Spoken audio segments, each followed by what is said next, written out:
In today's video, I'm going to teach you how to make a private channel public in Slack.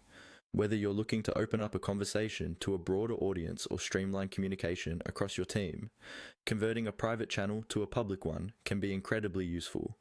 Let's dive right into the steps you'll need to take to make this change smoothly and efficiently.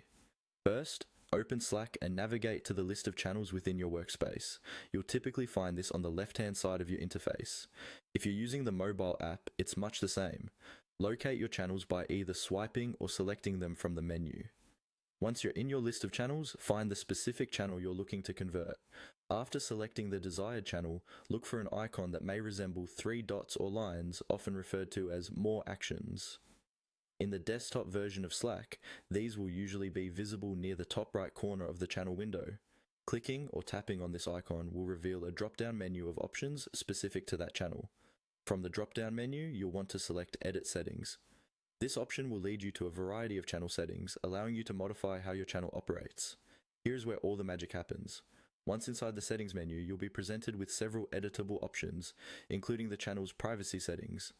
What we're aiming to find is the setting labeled something along the lines of Change to a private channel. Now, Slack dictates certain permissions, so make sure that you're authorized to modify the channel settings. Typically, you'll either need to be the channel's creator, a Slack workspace administrator, or have received explicit permission to manage the channel settings. If you can't see the option, it might be due to restricted permissions, in which case reaching out to an admin might be necessary.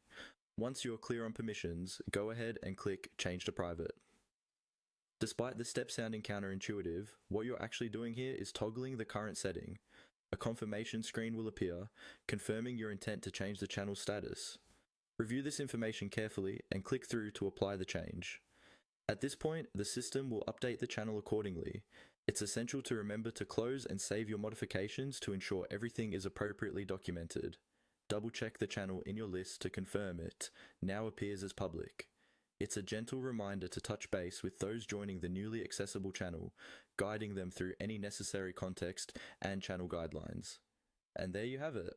By following these steps, you've successfully changed a private channel to public, creating a more inclusive environment for sharing ideas.